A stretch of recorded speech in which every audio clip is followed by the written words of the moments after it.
Chers téléspectateurs, fidèles abonnés, bienvenue. Bienvenue ici à Bametra Cameroun. Je suis le docteur Jouya. C'est avec le même plaisir et le sourire aux lèvres que je fais des vidéos comme ça sans me fatiguer pour attirer l'attention des personnes qui vont sur les réseaux sociaux chercher la solution à leurs problèmes de santé. Allez-y chercher une astuce pour faire ci, pour faire ça, c'est bien. À la maison, c'est bien. Mais en ce qui concerne la santé, méfiez-vous. La plupart des personnes qui viennent sur les réseaux sociaux, c'est pour faire quoi? Pour chercher le nombre d'abonnés, le nombre de vues et en retour, gagner de l'argent. La plupart de ce qu'on vous explique là, c'est archi faux et c'est des gens qui n'ont jamais pratiqué la médecine, mais qui se lèvent un bon matin et commencent à vous donner des combinaisons compliquées. J'ai vu une femme utiliser le quatre-côtés, le poivre des Guinées, les aubergines sauvages, le lakpi, ceci c'est là pour boire, pour déboucher les trompes. Attention madame. Le saviez-vous? Les plantes médicinales, contrairement à ce que vous pensez, sont très toxiques. Oui. Avez-vous entendu parler de la ciguë? La ciguë, c'est une plante qui a tué un éminent philosophe. Alors, lorsque vous ingérez une plante, il y a une réaction dans le corps, une réaction qu'on peut minimiser. Nos parents ont toujours utilisé des plantes pour guérir les gens. Ces papas ne se sont jamais mis à faire des combinaisons compliquées. On sait que papa utilisait telle plante et telle plante pour soigner telle maladie. Papa m'envoyait souvent, ou grand-mère m'envoyait souvent, chercher telle plante et telle plante pour soigner les femmes. Mais de nos jours, sur les réseaux sociaux, on fait des combinaisons terribles. Ceci, plus ceci, plus ceci, plus ceci, plus ceci. Ma copine pige, toi avec ma copine boit. Elle, qu'est-ce qu'elle en sait? Elle n'a même jamais vu ces plantes. Si on lui montre l'arbre qui produit ces plantes, elle ne va pas connaître. Attention à ce qu'on appelle la toxicité. Il y a une forme de toxicité dite de toxicité aiguë, toxicité subaiguë, toxicité subchronique et toxicité chronique. 4 types de toxicité. C'est-à-dire que vous ingérez une plante toxique, mais à l'immédiat, ça ne vous fait rien. Vous ingérez une plante, dans un mois, ça commence à vous faire quelque chose. L'autre, dans 6 mois, dans 2 ans, ça commence à vous faire quelque chose. L'autre, plus tard, 10 ans après, ça commence à vous nuire.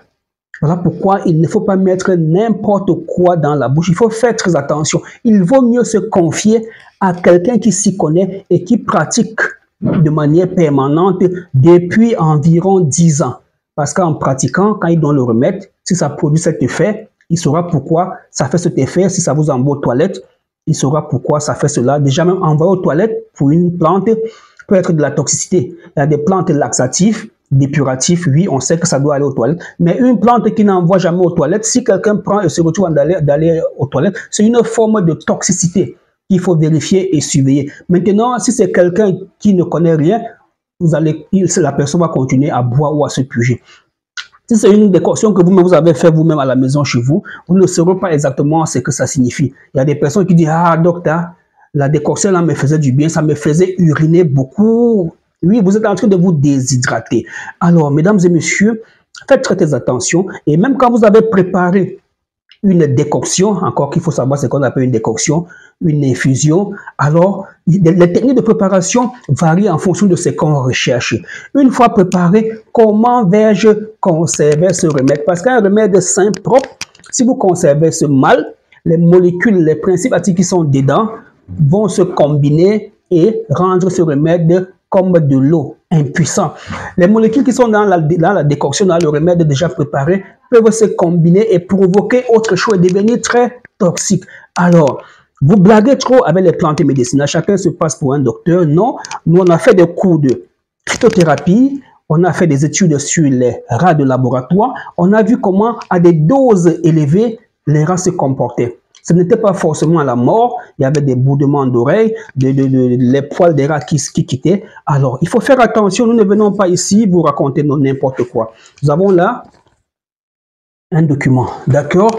Document de formation des phytothérapeutes sur les techniques de préparation des médicaments traditionnels et de concentration des principes actifs. Quelle est la concentration du principe actif dans le remède que vous buvez? Combien de feuilles de djeka pour quelle quantité de litres d'eau? Quelle quantité de quatre côtés pour quelle quantité de solvant? Voilà autant de questions qu'il faut se poser. Alors, Oh là là. Bien. D'accord. Méthode d'étude des toxicités des remèdes traditionnels, utilisation et la fabrication des conservateurs naturels. D'accord? Utilisation et fabrication des conservateurs naturels.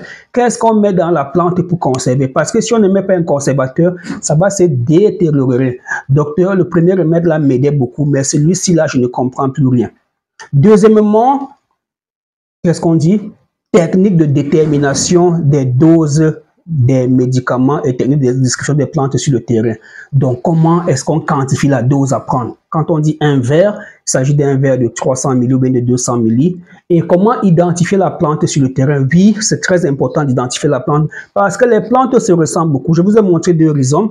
Un, du gingembre, ginger, et l'autre, ce n'est que c'est une fleur, mais les rhizomes sont identiques. Et certains petits malins prennent les racines de la fleur et découpent et mélangent avec les racines du gingembre pour faire des grandes quantités. Maintenant, si vous êtes un connaisseur, lorsque vous léchez, vous allez sentir le parfum du racine qui vient de la fleur.